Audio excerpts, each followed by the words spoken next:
সবাই কেমন আছো? আশা করি ভালোই আছো। আমিও একটু ভালো আছি। বন্ধুরা, আজকে তোমাদের মা বানিয়ে দেখাবে একদম কম মশলায় স্কোয়াশ রেসিপি। তোমরা সবাই একটি লাইক ও একটি সুন্দর কমেন্ট করে পুরো রেসিপিটি অ্যাড সহ দেখতে থাকো। আশা করি তোমাদের খুবই ভালো লাগবে।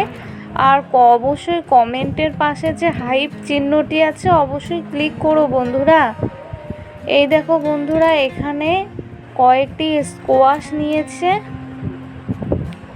এবার এই স্কোয়াশগুলো ছোট খোসা ছাড়িয়ে নিয়ে কেটে নেবে। তোমরা সবাই দেখতে থাকো। আজকে কিন্তু স্কোয়াশ বাবা কেটে নিচ্ছে। এই দেখো,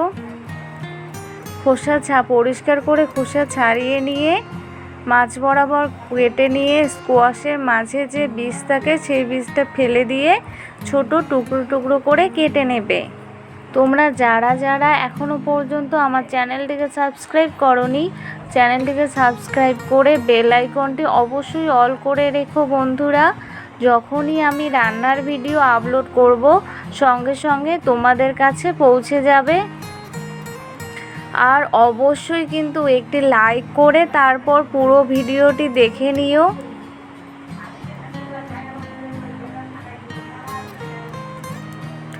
এভাবে করে ছোট ছোট টুকরো করে কেটে নেবে। আর তার সাথে দুটি মাঝারি মাপের আলুও এভাবে করে কেটে নেবে।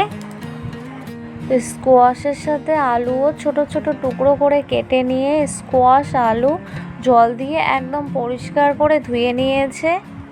এরপর মা রান্না করবে। তোমরা সবাই দেখতে থাকো প্লিজ। কড়াই গরম হয়ে গেছে। এবার কড়াইতে মা দিয়ে দিল সর্ষের তেল। নেড়ে নিয়ে তেল হালকা করে গরম করে নেবে। এরপর তেলের মধ্যে মা ফোড়নে দিয়ে দেবে কয়েকটি চেরা কাঁচা লঙ্কা, আর দিয়ে দেবে একটু পেঁয়াজ কুচি। এবার এখানে মা দিয়ে দিল থেতো করে রাখা কয়েকটি রসুনের কোয়া। এবার নেড়ে নিয়ে হালকা করে ভেজে নেবে। হালকা করে পেঁয়াজ ভেজে নেওয়ার পর মা এখানে দিয়ে দেবে হাফ চা চামচের মতো পাঁচফোড়ন। তোমরা এখানে গোটা জিরেও দিতে পারো। এরপর নেড়ে নিয়ে সব কিছু ভেজে নেবে। ফোড়ন থেকে খুব ভালো একটা গন্ধ বের হয়েছে, ভেজে নেওয়া হয়ে গেছে। এরপর এখানে পরিষ্কার করে ধুয়ে রাখা আলু আর স্কোয়াশ দিয়ে দিল। এরপর সমস্ত কিছু খুব ভালো করে নেড়ে নিচ্ছে।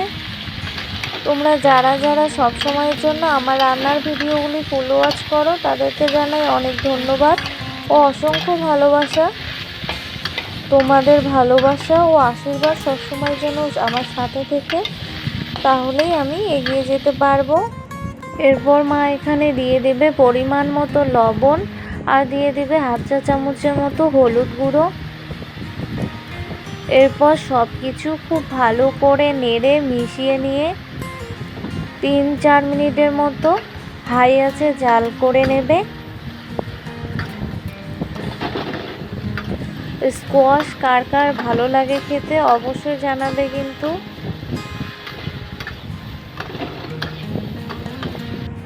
তিন 4 মিনিট হাই আঁচে জাল করে ফিরে আসলাম।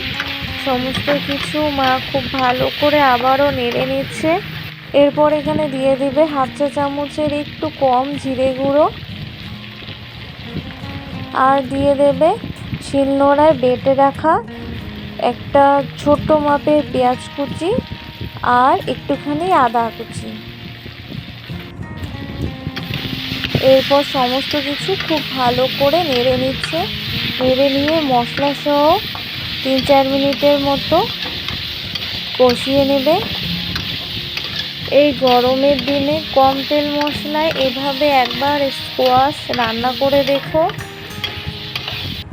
3-4 মিনিট জাল করে ফিরে আসলাম। মশলা সহ স্কোয়াশ আলু খুব ভালো করে কষিয়ে নিয়েছে। এরপর এখানে মা 1 গ্লাস মতো জল দিয়ে দিল।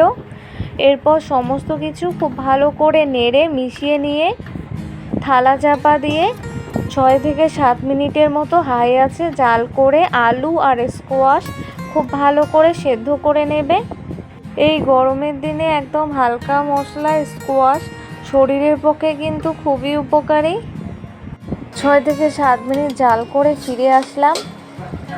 এবার মা থালা তুলে নিল। এবার সমস্ত কিছু খুব ভালো করে মা নেড়ে নিচ্ছে। আলু আর স্কোয়াশ 80% মতো সেদ্ধ হয়ে গেছে। এরপর আবারও হাই আছে 5 মিনিট মা জাল করে নেবে।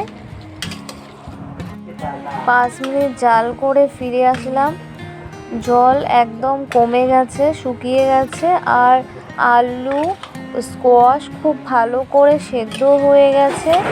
এরপর জাল অফ করে আলু স্কোয়াশের এই রেসিপিটি রান্না একদম কমপ্লিট, নামিয়ে নেব।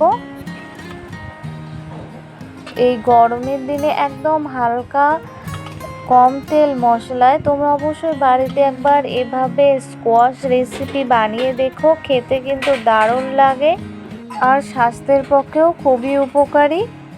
আশা করি তোমাদেরও খুবই ভালো লাগবে।